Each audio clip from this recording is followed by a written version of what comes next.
Friends, welcome to 90s Jana channel.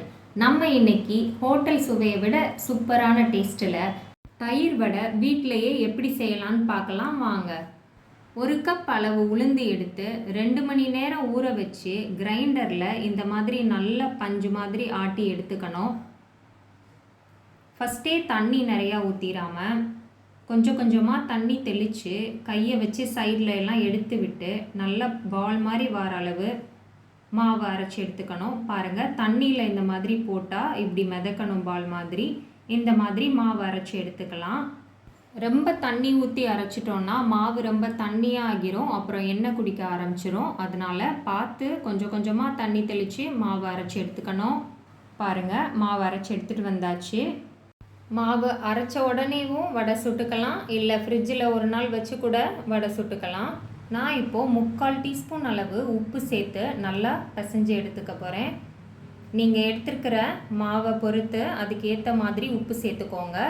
தயிர் வடை செய்கிறதுக்கு இந்த மாவில் உப்பு மட்டும் தான் சேர்க்கணும், வெங்காயம் மிளகாயெல்லாம் சேர்க்கக்கூடாது. மாவு கொஞ்சம் தண்ணியாக ஆன மாதிரி உங்களுக்கு ஃபீல் ஆச்சுன்னா ஒரு 2 ஸ்பூன் அளவு அரிசி மாவு சேர்த்து நல்லா மிக்ஸ் பண்ணி பிசைஞ்சுக்கோங்க. இந்த மாதிரி வீட்டில் தயிர் வடை செய்யும்போது அது ரொம்பவே டேஸ்ட்டாகவும் ஹெல்த்தியாகவும் இருக்கும்.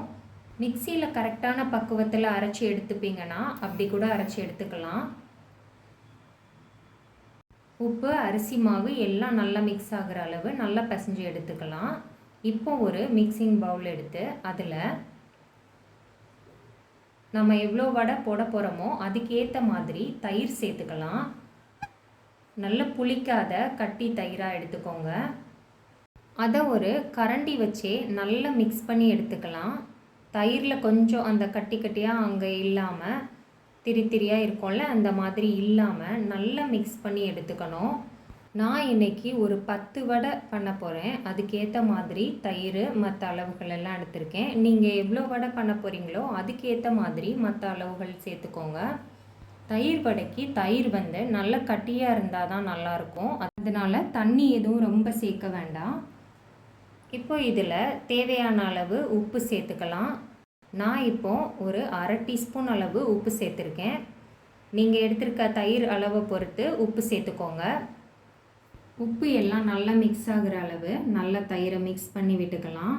இப்போ இந்த தயிரில் சேர்க்குறதுக்கு இஞ்சி மிளகாய் எடுத்து மிக்சி ஜாரில் சேர்த்து அரைச்சிட்டு வரணும். பாருங்கள், நான் இந்த அளவு இஞ்சி, ஒரு துண்டு இஞ்சி எடுத்து அதை சின்ன சின்னதாக கட் பண்ணி வச்சுருக்கேன். ஒரு பச்சை மிளகாய் எடுத்திருக்கேன். இதை மிக்சி ஜாரில் சேர்த்துட்டு ஃபஸ்ட்டு லைட்டாக அரைச்சிட்டு வந்துடலாம். பாருங்கள், அது நல்லா அரைப்படாது, கொஞ்சம் இந்த மாதிரி அரைப்பட்டிருக்கோம். இப்போ இதில் கொஞ்சமாக தண்ணி சேர்த்துக்கலாம். நான் ஒரு 3 ஸ்பூன் அளவு தண்ணி சேர்த்துருக்கேன். இதில் ஒரு கரண்டி அந்த தயிர் மிக்ஸ் பண்ணி வச்சுருக்கிறதுலேருந்து ஒரு கரண்டி எடுத்து தயிர் சேர்த்துக்கலாம். இப்போ இதை அரைச்சோன்னா இது நல்லா அரைப்பட்டுரும். இப்போ இந்த பேஸ்ட்டை நம்ம தயிர் மிக்ஸ் பண்ணி வச்சுருக்கோம் இல்லையா, அது கூட சேர்த்துடலாம். இந்த பேஸ்ட்டையும் சேர்த்துட்டு நல்லா தயிரை மிக்ஸ் பண்ணிக்கலாம். மிளகாய் நீங்கள் உங்கள் காரத்துக்கு ஏற்ப சேர்த்துக்கோங்க. மிக்ஸி ஜாரில் கொஞ்சமாக தண்ணி சேர்த்து ஒரு 3 ஸ்பூன் அளவு தண்ணி சேர்த்து நல்லா மிக்ஸ் பண்ணிக்கலாம். இப்போது தேவையான அளவு கொத்தமல்லி எடுத்து அதை வாஷ் பண்ணிவிட்டு கட் பண்ணி வச்சுக்கலாம். ஒரு கேரட் எடுத்து அதை துருவி வச்சுக்கலாம். இப்போ இந்த தயிரில் சேர்க்குறதுக்கு ஒரு தாளிப்பு ரெடி பண்ணிக்கலாம். அதுக்கு ஒரு டேபிள் ஸ்பூன் அளவு எண்ணெய் சேர்த்துட்டு 1 டீஸ்பூன் அளவு கடுகு, 1/4 டீஸ்பூன் அளவு சீரகம், ஒரு வரமிளகாய், ஒரு கொத்து கருவேப்பிலை சேர்த்துட்டு கடுகு வெடித்து வந்ததும் இந்த தாளிப்பை நாம் ரெடி பண்ணி வச்சுருக்கிற தயிரில் சேர்த்து மிக்ஸ் பண்ணிக்கலாம். பாருங்கள், தாளிப்பு நல்லா ரெடி ஆயிடுச்சு. இப்போ இதை நம்ம ரெடி பண்ணி வச்சுருக்கிற தயிரில் சேர்த்துக்கலாம். இதை தயிரில் சேர்த்துட்டு நல்லா ஒருக்க கலந்து விட்டுக்கலாம். இப்போ நாம் வடை சுட ஆரம்பிச்சிடலாம். அதுக்கு நாம் எடுத்து வச்சுருக்கிற மாவு, அது பக்கத்தில் ஒரு பவுலில் தண்ணி வச்சுக்கலாம். கையை தண்ணியில் முக்கிட்டு இந்த மாதிரி வடைக்கு தேவையான அளவு மாவு எடுத்து நம்ம கைகளாலேயே அந்த வடை ஷேப்புக்கு தட்டி நடுவில் பெருவிரல் வச்சு ஒரு ஓட்டை போட்டுட்டு அப்படியே எண்ணெயில் சேர்த்துக்கலாம். எண்ணெயில் போட்டுட்டு நல்லா வடை பொன்னிறமாகும் வரைக்கும் ஒரு சைடு வெந்து வர தண்டியும் வெயிட் பண்ணலாம்.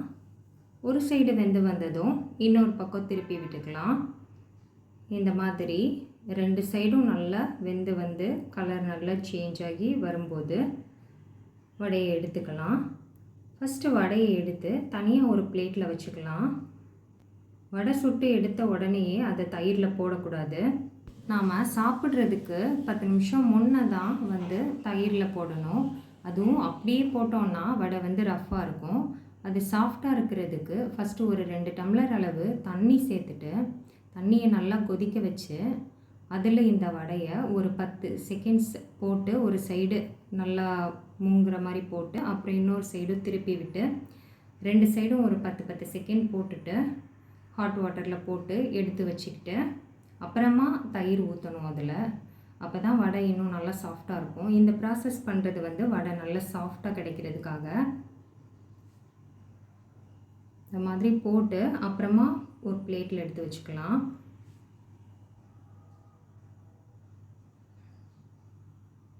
காலையில் போட்ட வடையை கூட இந்த மாதிரி ஈவினிங் கூட ஹாட் வாட்டரில் போட்டு எடுத்து தயிர் ஊற்றி சாப்பிட்டோன்னா கூட டேஸ்ட்டாக இருக்கும், சாஃப்டாகவே இருக்கும் வடை. பாருங்கள், இப்போ வடையை பிளேட்டில் வச்சுட்டு தேவையான அளவு தயிர் நம்ம ரெடி பண்ணி வச்சுருக்கிற தயிர் சேர்த்துட்டு மேலே நம்ம கட் பண்ணி வச்சுருக்கிற கொத்தமல்லி இலைகளை தூவிக்கலாம். அப்புறமா நாம் ரெடி பண்ணி வச்சுருக்கிற கேரட் எடுத்து தூவிக்கலாம்.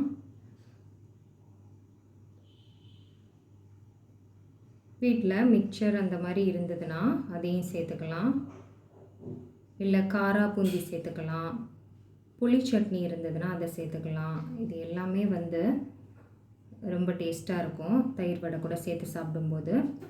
இல்லை எல்லாம் சேர்த்து சாப்பிட பிடிக்கலை அப்படின்னா நமக்கு எது பிடிக்குமோ அதை மேலே சேர்த்து பிடிச்ச மாதிரி சாப்பிட்டுக்கலாம்.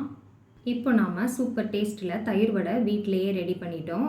கண்டிப்பாக எல்லோரும் ட்ரை பண்ணி பாருங்கள். ரொம்ப சூப்பராக இருக்கும். கடைகளில் சாப்பிட்றத விட வீட்டில் செஞ்சு சாப்பிட்றது ரொம்பவே டேஸ்ட்டாக இருக்கும்.